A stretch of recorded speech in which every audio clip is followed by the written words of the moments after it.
একসময় বলিউডের সবচেয়ে আলোচিত প্রেমের গল্প ছিল সালমান ঐশ্বরিয়া রায়ের সম্পর্ক।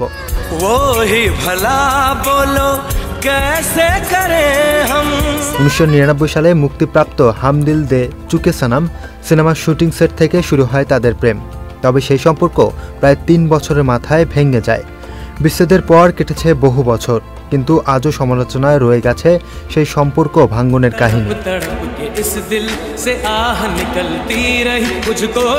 সম্প্রতি এ প্রসঙ্গে মুখ খুলেছেন সালমান খানের ভাই সোহেল খান। তিনি দাবি করেছেন এই বিচ্ছেদের জন্য মূলত দায়ী ছিল ঐশ্বরিয়া রায়। সোহেল বলেন, সালমান ঐশ্বরিয়াকে সত্যি ভালোবাসত এবং তাকে বিয়ে করতে চেয়েছিল, কিন্তু ঐশ্বরিয়া চেয়েছিল সম্পর্কটি গোপন রাখতে। এখান থেকেই সালমানের মধ্যে তৈরি হয় নিরাপত্তাহীনতা। তবে বলিউডের অন্তর্জগতের নানা সূত্র ভিন্ন চিত্র তুলে ধরেছে। তাদের মতে এই সম্পর্ক ভাঙ্গার অন্যতম কারণ ছিল সালমানের অতিরিক্ত খবরদারি ও রাগের সমস্যা। গুঞ্জনও রয়েছে একাধিকবার নাকি সালমান ঐশ্বরিয়ার উপর শারীরিক নির্যাতনও করেছিলেন। বিষয়টি নিয়ে ঐশ্বরিয়ার পরিবার নাখোশ ছিলেন এবং শেষ পর্যন্ত আইনি পদক্ষেপ নিতে বাধ্য হন।